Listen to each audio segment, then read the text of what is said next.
En 12 minutes, il a effacé l'équivalent du budget d'un pays entier. Il l'appelait Ghost 256. Personne ne savait qui il était, ni même s'il existait vraiment.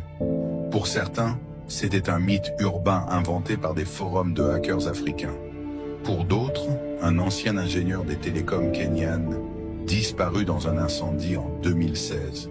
Mais ce que personne ne savait, c'est que Ghost 256 allait frapper la Banque d'investissement d'Afrique de l'Est, BIAE, la plus grande institution financière de la région, à l'aube d'une élection tendue et d'un effondrement économique annoncé. En 2010, Moussa Karani, un jeune prodige de Kibera, Nairobi, pirate un réseau Wi-Fi de l'ambassade des États-Unis avec un ordinateur fabriqué à partir de pièces recyclées.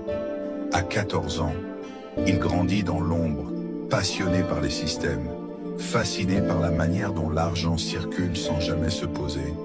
Il voit sa mère mourir faute de soins, alors que le PDG d'une banque locale dépense des millions pour son anniversaire. Ce jour-là, quelque chose se brise en Moussa. Il devient Ghost 256. Il passe 10 ans à peaufiner son chef-d'œuvre. Pendant que les autres jouent à la crypto, lui infiltrent les bases de données des agences de crédit, les serveurs de Safaricom, les registres gouvernementaux. Il crée des fausses identités, des entreprises fictives et même un ministre imaginaire. Quand la BIAE lance son nouveau système bancaire digital, BIAE Core, il est déjà dans le cœur du code. Invisible, dormant. Il attendait juste la bonne crise. Le 15 octobre 2024, à 3h07 du matin, Ghost 256 active Project Watu.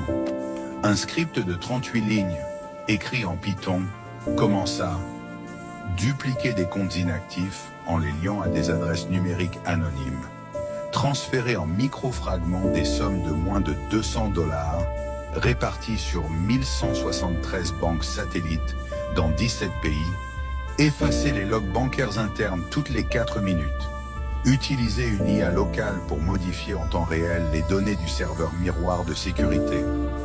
En 12 minutes, il détourne 137 millions de dollars. Personne ne voit rien, pas même les systèmes de sécurité américains intégrés à la banque. À 10 heures, la BIAE ne peut plus expliquer pourquoi 12 000 comptes ont été fermés automatiquement. Les ministres paniquent. La presse s'empare du scandale. Un hashtag naît, hashtag BIAEGHOSTED. Les manifestants envahissent les rues de Nairobi, Dar es Salaam et Kampala. Ghost 256 publie un message chiffré sur un blog oublié. Vous avez volé les pauvres pendant 60 ans.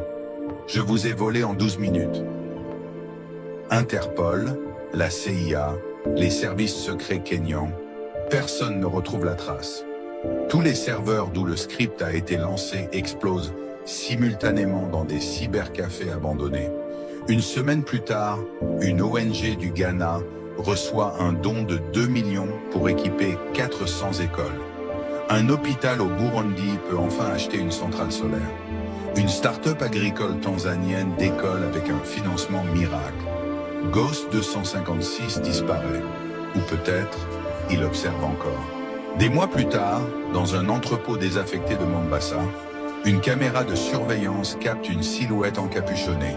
Sur un écran, une ligne de code clignote lentement.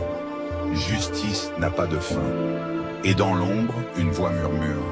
Ce n'était que la version bêta.